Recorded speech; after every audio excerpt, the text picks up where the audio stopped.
자, 잠언서로 한번 가볼까요? 예. 잠언서는 이 두 단어가 지웅해요. 경외, 지혜. 이 두 단어가 연결되어 있습니다. 여호와를 경외하는 지혜에 대한 것이고요. 이 경외와 지혜와 가장 잘 어울리는 단어가 바로 의인이라는 단어입니다.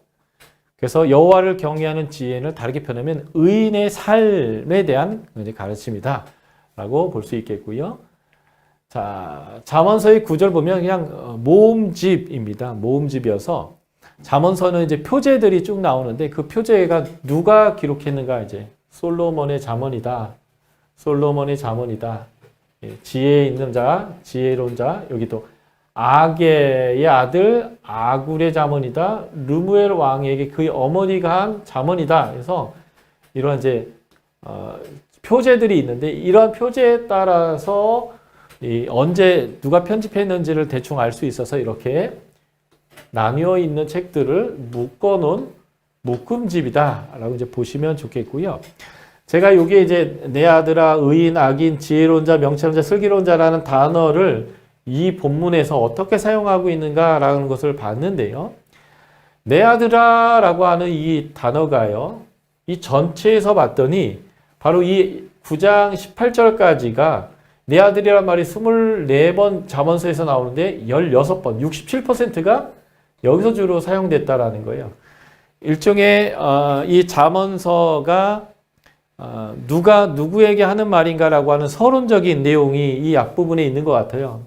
그래서 지혜가 필요하다.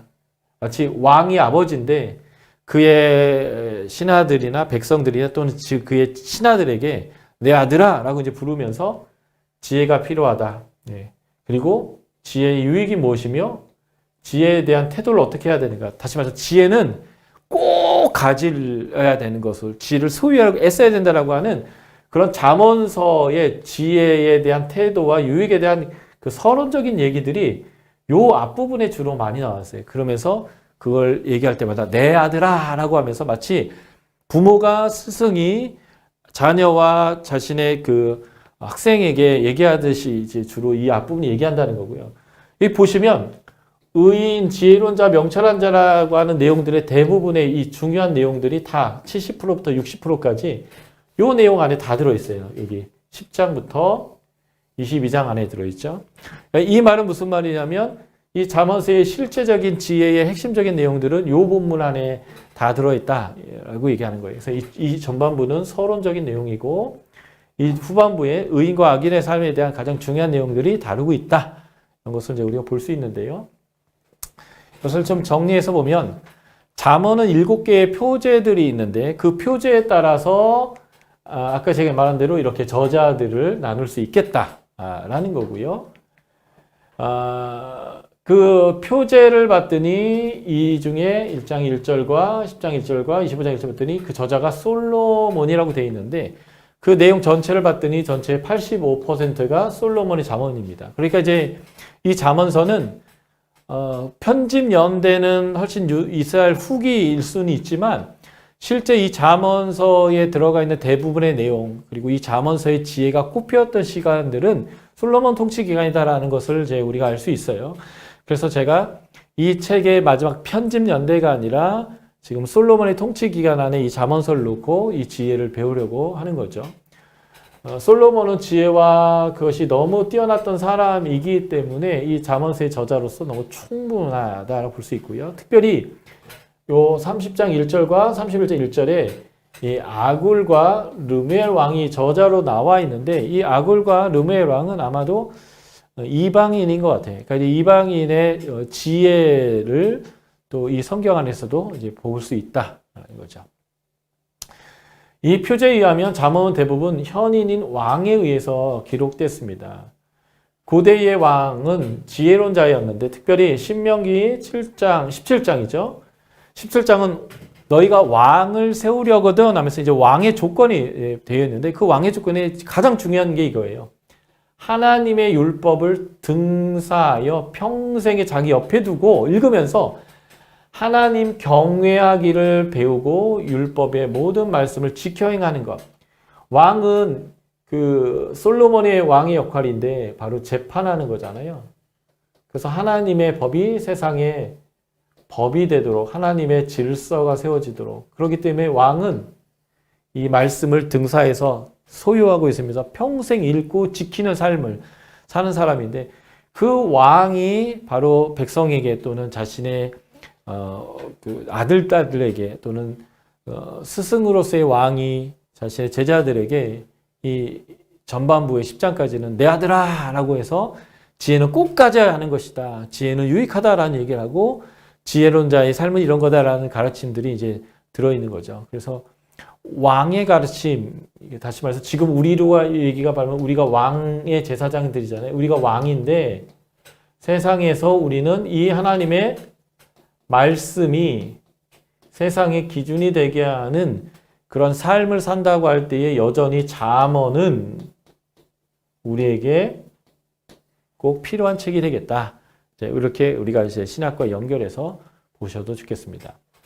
시간적으로 잠언을 보면 편집 연대를 정확하게 발견할 수는 없는데요. 아까 얘기했듯이 85%는 대부분 솔로몬 통치 시간에 다 기록되었다라는 것이고요. 25장 1절은 솔로몬의 잠언인데 그 편집을 히스기야 시대 때 했다라고 이렇게 표현되어 있어요. 히스기야 통치 기간 때 그러니까 잠언은 이 히스기야 시대 이후에 편집됐다라는 것을 일단 우리가 알 수 있겠고요. 야게와 아굴이라고 하는 이방인의 왕이 지혜가 이제 포함되어 있는데 이 사람의 통치 연대를 정확히 알 수 없어요. 더 이상 어떤 정보가 없기 때문에 그래도 주전 700년 정도 이 히스기야 통치 시대와 비슷하다라고 한다면 아마 잠언의 지금의 형태는 아무리 빨라야 히스기야 시대쯤에 만들어지지 않았겠는가 우리가 이제 볼 수 있겠습니다. 자, 잠언의 메시지인데요. 잠언은 하나님의 백성의 정체성인 여호와를 경외하는 삶을 가르쳐주는 책입니다. 그래서 여호와를 경외하는 자는 의인의 삶을 살 수 있어요. 좀 이따 제가 이거를 도표로 설명드릴 것인데 그래서 하나님을 경외해서 의인의 삶을 살도록 하는 책이 잠언서입니다. 자, 잠언서 1장을 한번 잠깐 우리가 펴보시겠습니까? 예. 잠언서 1장 1에서 6절은 잠언서를 이해하게 되는 아주 중요한 내용이에요. 잠언서는 바로 이런 책이다. 잠언이 주는 유익은 바로 이런 거다라는 것이죠. 자, 잠언서 1장 1절부터 6절을 좀 찾아주시고 제가 이 구절을 여러분들에게 좀 손에서 읽어드리겠습니다. 다윗의 아들 이스라엘 왕 솔로몬의 잠언이라. 이는 지혜와 훈계를 알게 하며 명철의 말씀을 깨닫게 하며 지혜롭게 공의롭게 정의롭게 정직하게 행할 일에 대하여 훈계를 받게 하며 어리석은 자를 슬기롭게 하며 젊은 자에게 지식과 근신함을 주기 위한 것이니 지혜 있는 자는 듣고 학식이 더할 것이요 명철한 자는 지략을 얻을 것이라. 잠언과 비유와 지혜 있는 자의 말과 그 오묘한 말을 깨달으라. 여기에서 잠언서가 어떤 역할을 하는지를 보여주는 거예요. 잠언서의 서론의 역할을 하는데 잠언서는 누구에게 필요한가라고 하는 거죠. 잠언서는요. 보세요. 어리석은 자에게도 필요하고요. 젊은 자에게도 지혜 있는 자에게도 명철한 자에게도 필요합니다. 그러니까 잠언서는 누구에게 필요한 거예요? 모든 사람들에게 필요한 것입니다. 잠언이 주는 유익이 뭘까요? 잠언이 주는 유익은요. 지혜와 훈계를 얻게 한다는 거예요. 지혜와 훈계를 얻게 한다는 거죠. 그래서 명철의 말씀을 깨닫고요. 그래서 이렇게 하나님의 말씀을 통해서 지혜와 훈계 또는 명철을 얻게 되면 그 사람이 하나님의 성품을 소유하게 됩니다. 제가 창세기를 여러분들에게 강요하면서 우리가 하나님의 형상인데 형상의 첫 번째 의미가 하나님의 성품을 가졌다는 거예요. 그래서 구원이란 무엇인가?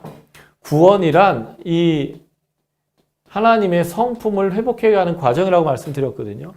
그러니까 지금 이 잠언서가 하나님의 성품을 갖게 한다라고 하는 말은 뭐냐면 구원받은 백성들이 이 하나님의 성품을 가지고 회복하기 위해서 이 잠언서는 너무 중요한 책이다라고 하는 거예요. 하나님 어떤 성품을 갖게 할까요? 공의, 정의, 정직. 예.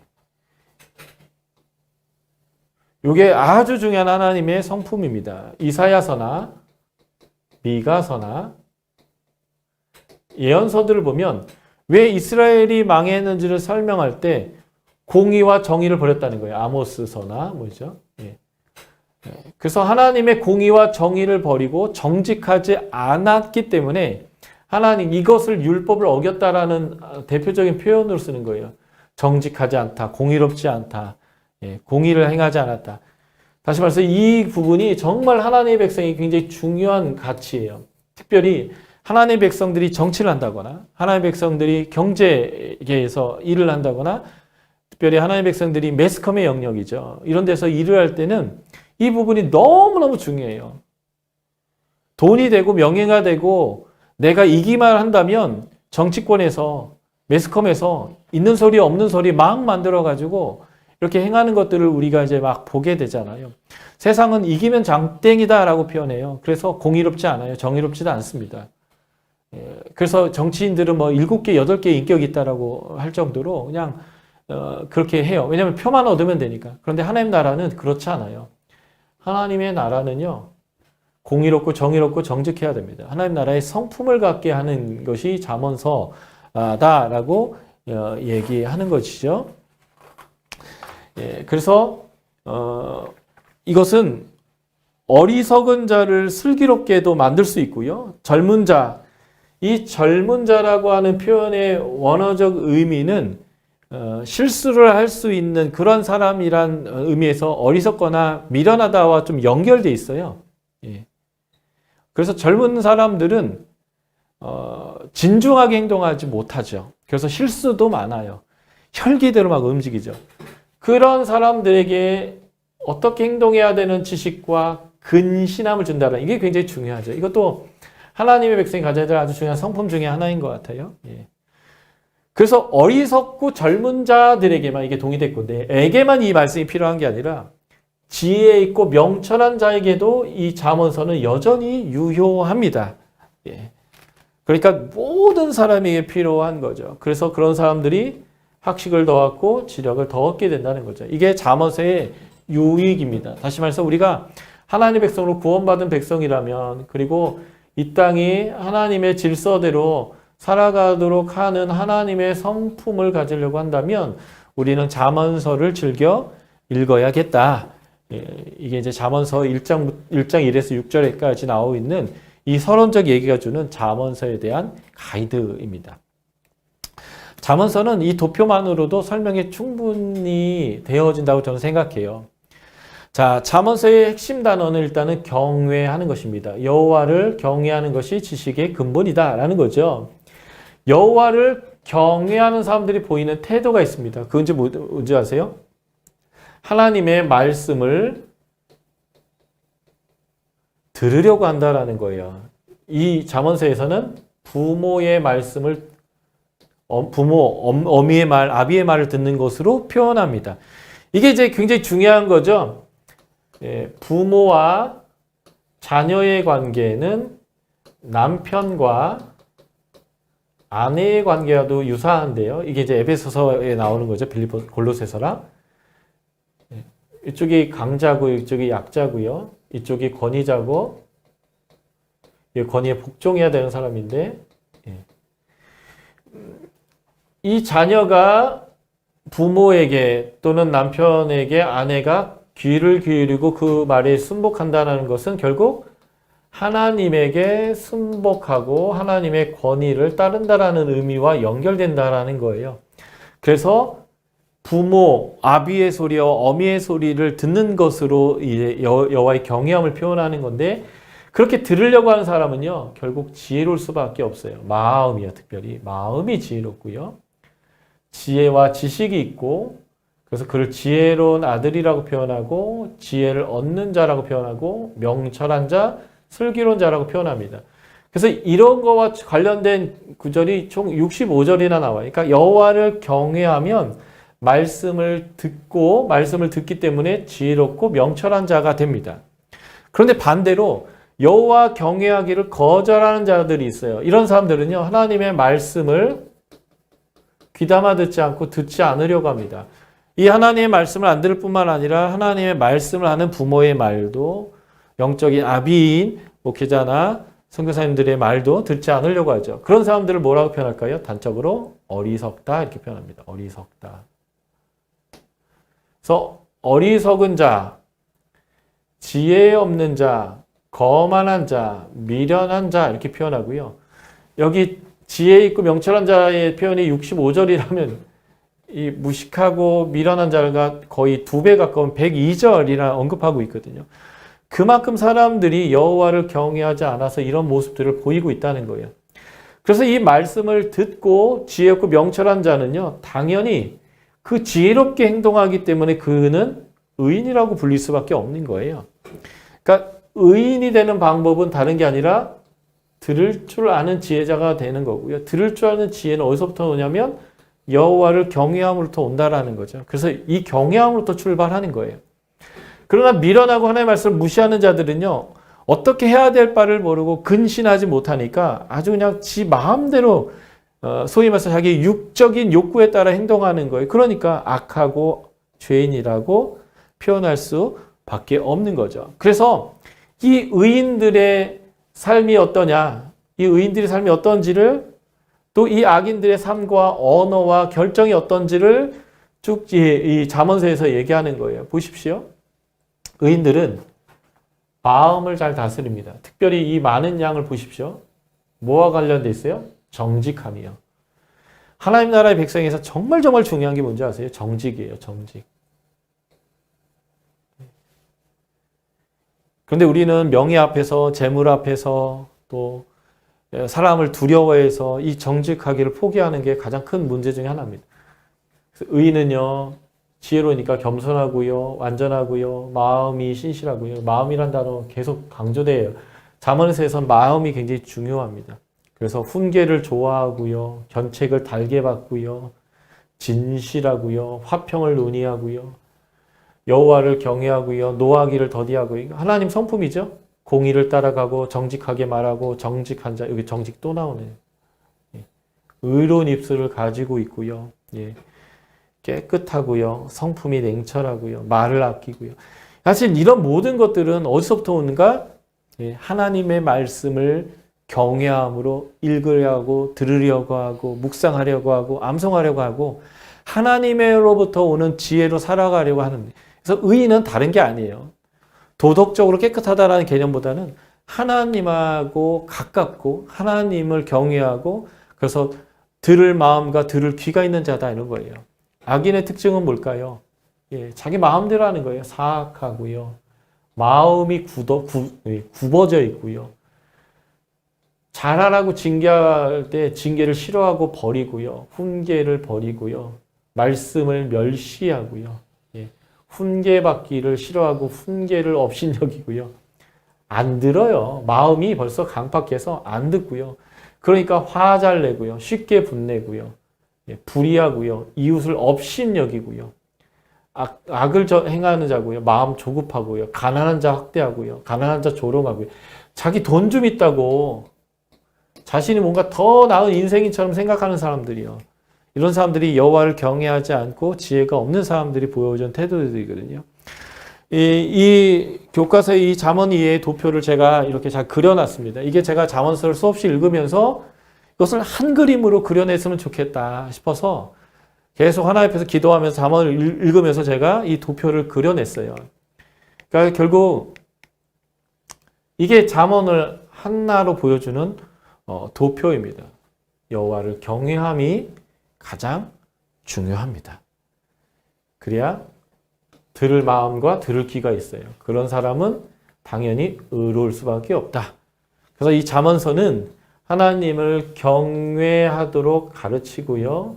이 경외하는 사람들이 뭐예요? 1장부터 10장에서 얘기하는 건데 지혜를 가지려고 애를 쓰는 사람들이에요. 예. 그러면 그런 사람들이 바로 의인이 된다는 거고요. 그런 사람들이 바로 형통할 거다. 이렇게 얘기해 주는 책이 바로 잠언서다라고 여러분들이 이해하시면 되겠습니다. 자, 잠언서 한번 정리해 볼까요? 잠언서를 통해서 여러분들이 알게 된 하나의 성품이 무엇일까요? 잠언서에서는요, 하나의 성품이 아주 가득합니다. 예. 자, 잠언의 강의를 통해서 여러분들이 새롭게 알게 된 게 무엇인가 한번 나눠보시고요. 이게 제일 중요하죠. 지금 당신은 하나님의 말씀을 들으려는 지혜로운 사람입니까? 하나님의 말씀을 멸시하는 어리석은 자입니까? 하나님 말씀을 가까이 하는 지혜로운 자입니까? 하나님 말씀을 멀리 하려고 하는 어리석은 자입니까? 사실은 여기에서 내 삶의 축복과 저주로서의 이 길이 여기서 갈리게 됩니다. 여러분들은 어떤지 보시고 지혜롭지 않은 어리석은 자라면 어떻게 지혜로운 자가 될 수 있도록 할 것인지, 그러기 위해서 나의 삶에 무엇을 내가 바꿔야 되는지, 그리고 여러분들이 하나님을 경외하는 사람이라면 그것이 무엇으로 지금 나타나고 있는지 지인들이 꼭 나눠 보십시오. 내가 이렇게 하는 모습들, 이런 나의 언어들, 이런 나의 결정들이 내가 하나님을 경외하는 표현입니다라는 거. 아무리 생각해도 그런 것이 없다라고 한다면 여러분들은 구원받은 백성이라고 말하기가 되게 어려워요. 그래서 하나님을 경외한다는 것이 내 삶에서 어떻게 드러나고 있는지, 사실은 여러분들이 이웃을 사랑하는 그 어떤 언어와 행위와 결정과 돈씀이 있다면 여러분들은 하나님을 경외하는 아주 중요한 태도를 갖고 있는 것 분명할 것입니다.